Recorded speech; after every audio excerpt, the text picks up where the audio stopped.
They skipped my wedding, my own parents.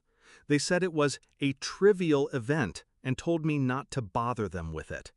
1 week later, my mother posted videos of herself sipping cocktails in Hawaii, smiling, laughing, arm in arm with Rachel and her family. Not even a text to me, not even a congratulations. That was the day something inside me shut off. It wasn't always like this. I used to be the dependable one, the son who sent money every month, the one they leaned on when Rachel's husband's business failed, when dad's debts piled up, when mom cried about losing the house. I signed loan guarantees because family comes first. I thought love meant carrying the weight, even if no one ever said thank you. I believed that until the wedding, until I stood at the altar looking at the empty chairs reserved for my parents. The signs had been there.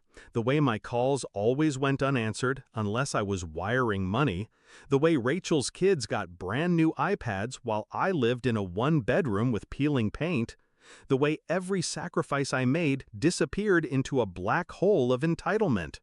But that Hawaii video, that was the knife. They could have come to my wedding. They just chose Rachel's luxury over my vows. And they expected me to stay silent. I didn't rage, I didn't beg, I didn't even cry. I went cold. I pulled out the loan documents I had signed, my father's loans, backed by my name. Years of debt that chained me to their irresponsibility. They thought I was trapped, that my silence was permanent. But silence isn't weakness. Silence is patience sharpening its edge. Step 1. I met with the bank. The loans weren't mine, not technically. I was the guarantor, which meant I had power they didn't realize I could wield. Step 2. I gathered proof.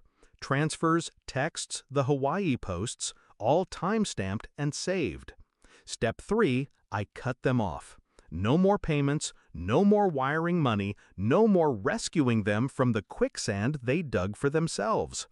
I watched as the notices piled up, letters stamped "Final Warning," calls that went unanswered, and I waited. It didn't take long. 1 week after their vacation, my father's number flashed on my screen. For the first time in months, he actually wanted to speak. "The loan payments haven't been made," he said, his voice tight with panic. I let the silence stretch, then spoke slowly. "Don't contact me about trivial matters." There was a pause.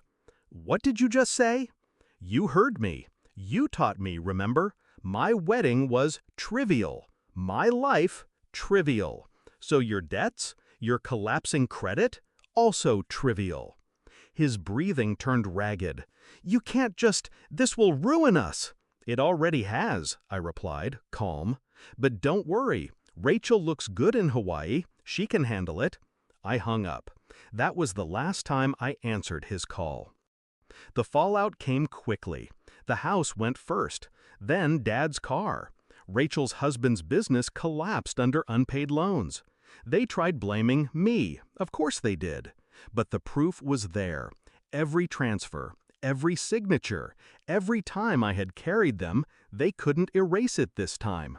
I blocked their numbers. I stopped checking their social media.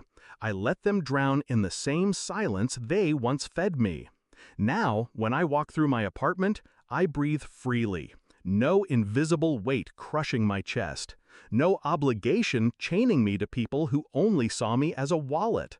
For years, they sneered at me, dismissed me, chose Rachel every time.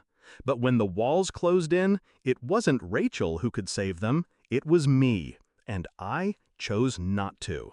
Because sometimes the sweetest revenge isn't what you do, it's what you stop doing.